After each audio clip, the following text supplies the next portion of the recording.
Welcome to 51 Stories. My name is Johan, and this week I've written a piece of speculative fiction for this week's short story. It deals with the potential of an American Civil War, just to lay it out there from the get go.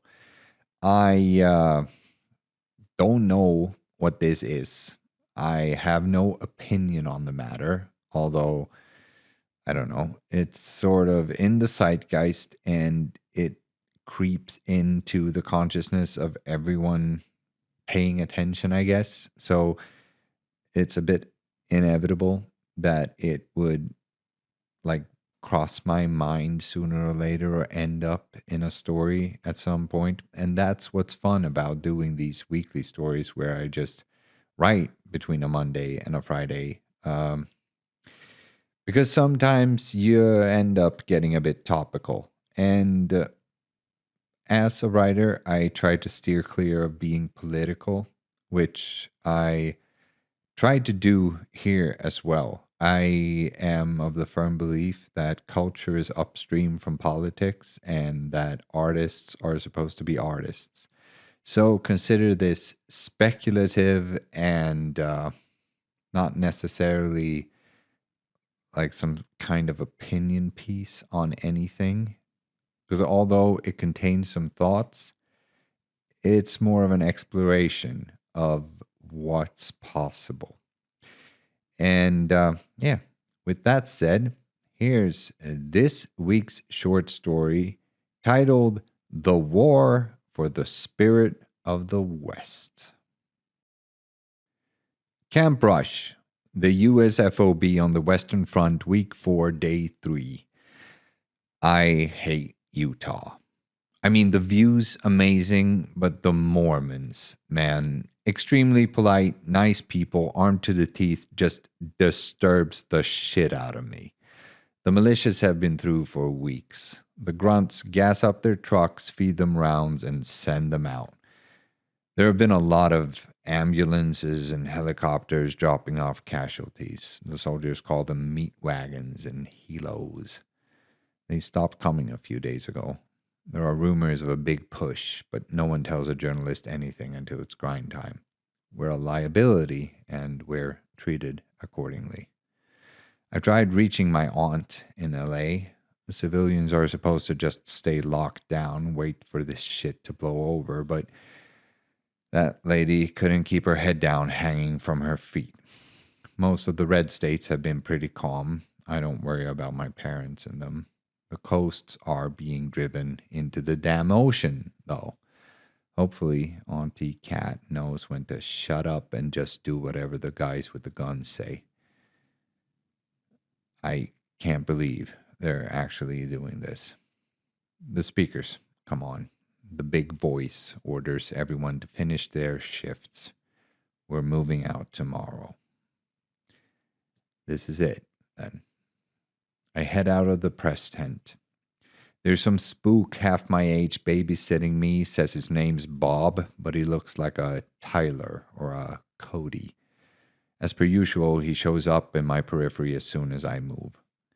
A bunch of mechanics are cannibalizing one of the Abrams that saw action on our way out here. The insurrectionists use IEDs now. I have photos of streets in Salt Lake City that look like Mosul. Starbucks cups rolling in the wind, a McDonald's sign blown to shit. I snap a pic of the mechanics hoisting the engine out of the tank. I still can't believe they're actually doing this. This is the part of my day where I badger Colonel Hoyt for a statement. I walk towards command and control when Cody Bob jogs up behind me. Now's not a great time, Super Chief. I give him an incredulous look. We're in a civil war. When's a great time? He shoots me the half-cocked smile of someone who always knows more than everyone else. I know you're just doing your job, he says, trying not to sound too condescending, but you don't want to go in there right now. When has that ever worked for you guys? What? When has the nothing to see here ever worked for the CIA? Because now I'm sure as shit going in there. Cody Bob raises his hands and backs off. Your funeral, Hastings. I stiffen. You know my name's Hansen. Are you threatening me? Is that on record, you fucking goon? He backs away, grinning. I'm just looking out for you, buddy. I'm not your buddy, Bob, or whatever the hell your name is. With a snicker, he walks away. I'm so sick of this shit. I flash my credentials to the guard and enter the C2. Immediately, I can tell something's off. The command center is usually buzzing like a hornet's nest. Command, intel officers, runners, assistants, everyone weathering the storm of war. Tonight, though, it's very quiet. The base XO, Captain Bede, spots me and scowls through the blast screens surrounding the desks and monitors. I've learned not to stop until I get stopped. I make it to the opening when the captain nods to one of the guards. Sorry, sir, no press. Howie, you know I like you, but if you don't move... Sir, you're interrupting a very sensitive... Do we have a problem here? Bede is walking over. Behind him, Colonel Hoyt turns his back to me. Captain Bede, I say, doing my best to sound formal.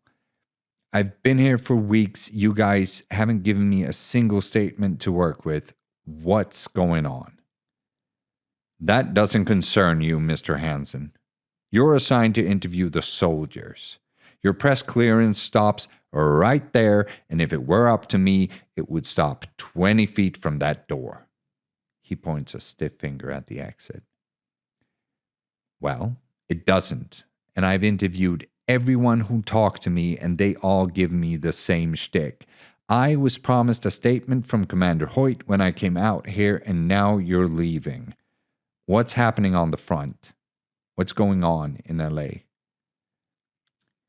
You weren't promised jack shit, son. You're here because we have to pretend that public opinion matters. If you want to find out what's going on, get on social media with the rest of the country.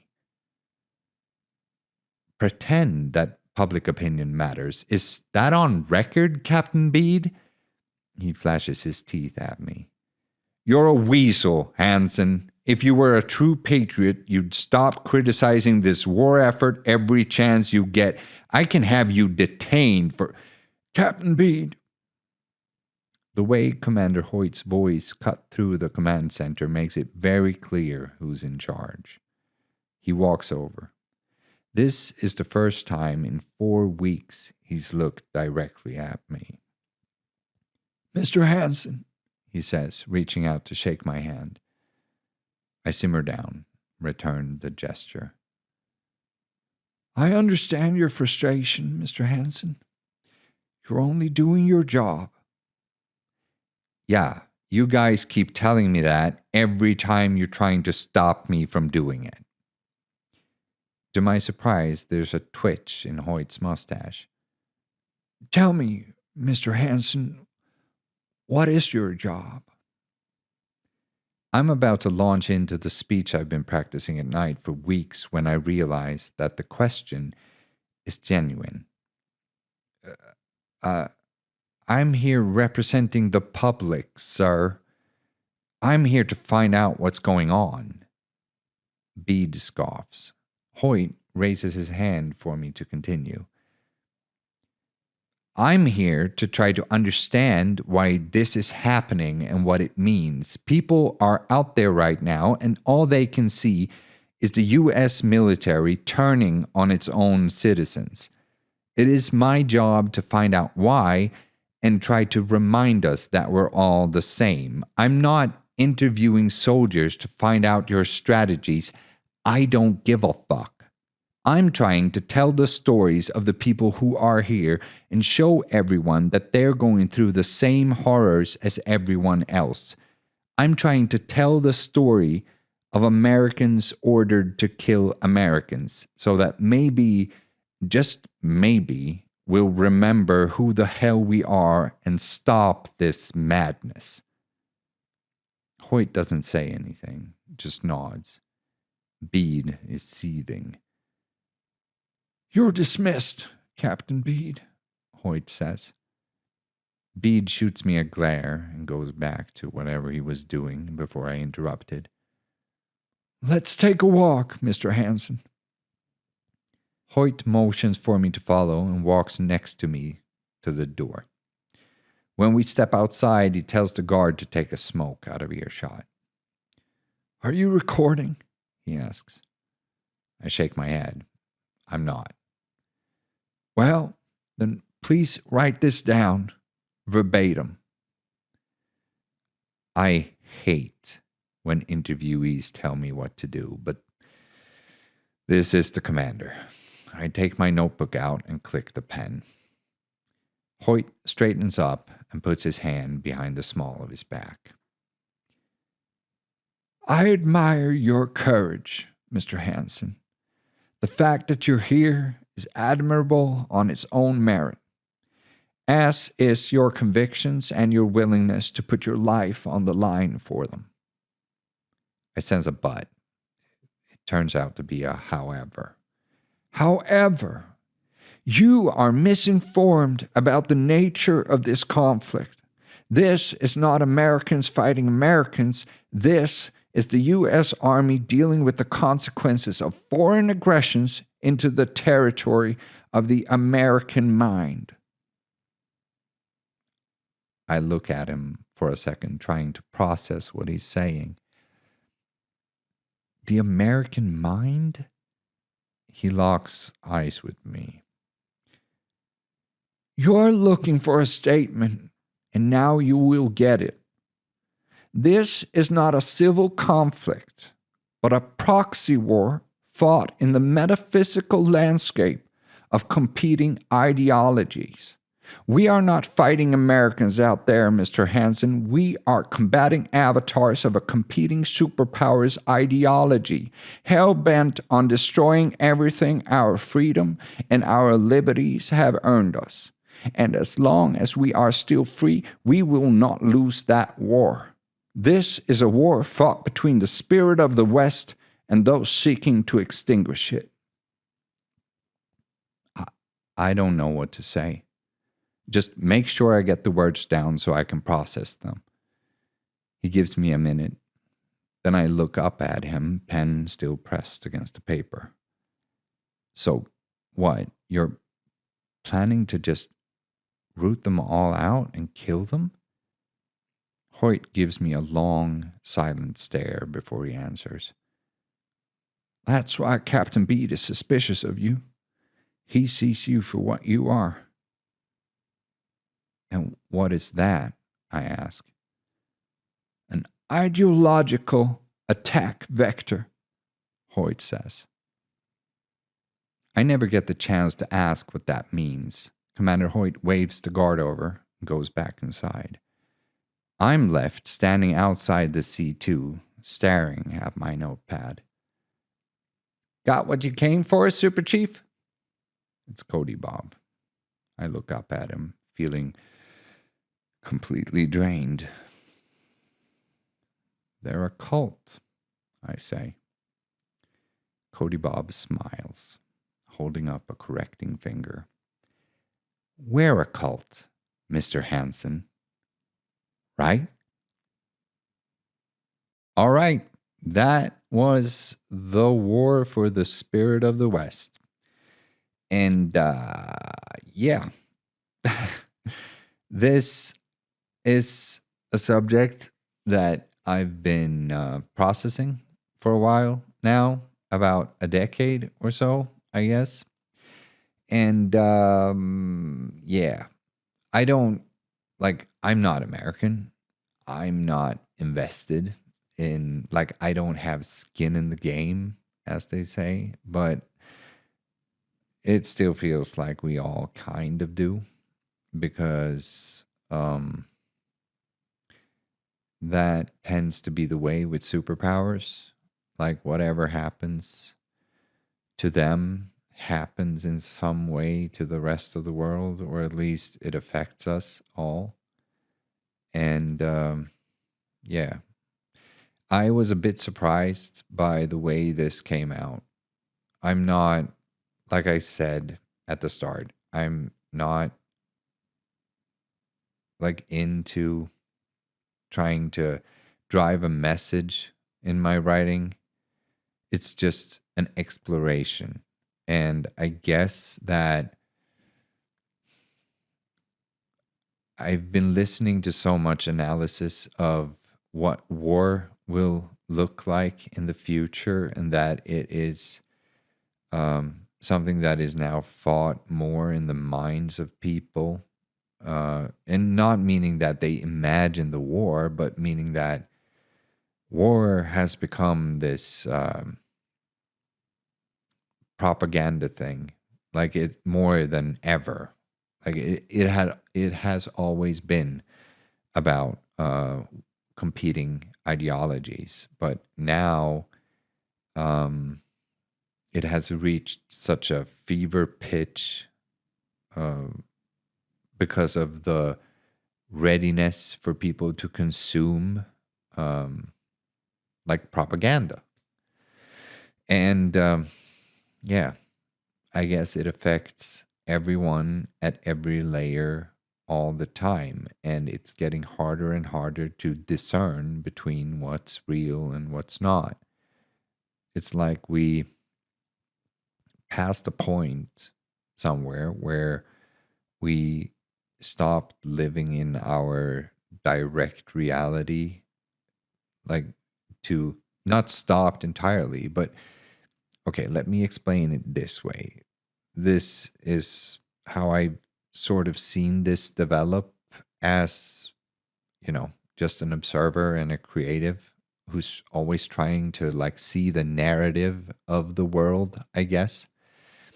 But it seems like when I grew up in the 90s and early noughties, noughties, um, it was this world where we still lived the majority of our lives in our direct environments. Like we were local in a way. Like we shared a lot that was in our direct vicinity. Like, and we watched a lot of the same things. We got our news from the same sources. We talked about the same things with roughly the same perspectives. And then the internet came along, and with that, social media and the algorithms, and suddenly we're very, very fractured. Um, until we're not, until we're sort of swept into these bubbles that everyone's been talking about for like the past 10 years.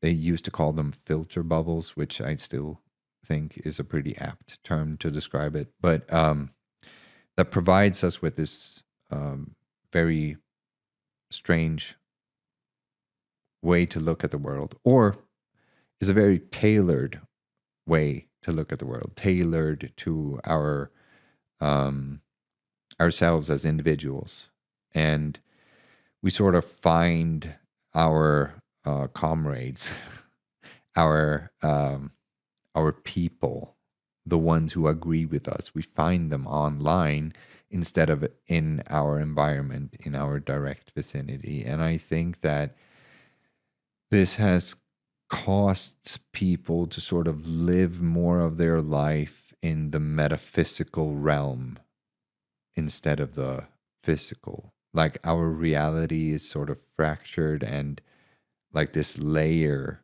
that is spanning a much greater distance. Like we're connected with people all across the globe based on our ideology.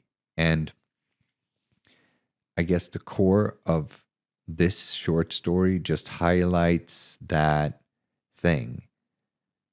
Like that civil war that is described in that short passage, what Colonel Hoyt is talking about is It's not about citizens anymore. It's not about where you live. It's about where you live physically. It's not about where you live physically. It's about where you live in your mind and how that collective, like consciousness, is formed and what thoughts and ideas it holds. And the factions here fighting this civil war are made up of these extremely polarized ideological groups rather than, I don't know, these cultural groups, people, or whatever. And I mean, yeah, it's always been that way, sure. But it's never felt this, I don't know, separated from geography and, yeah, reality, I guess. So I was a bit shocked at what Colonel Hoyt was saying, because he's basically saying that the battlefield is fought in the mind, and differing ideologies or even criticism is an attack vector on the idea that they're moving on. And I fear that the polarization that we see in, well, everywhere, but especially in the United States, is sort of pushing towards something like this. And yeah, that's probably crazy, right? So why not, write a short story and hope that it's just this, like Philip K. Dick would have said, this memory of a parallel dimension that will never exist, hopefully. Either way, I hoped you liked it. And if you did, please like the video. Hit the subscribe button for more stories like these or like this. And yeah, I'll be back with another short story shortly. Until then, all hail the eternal storyboros.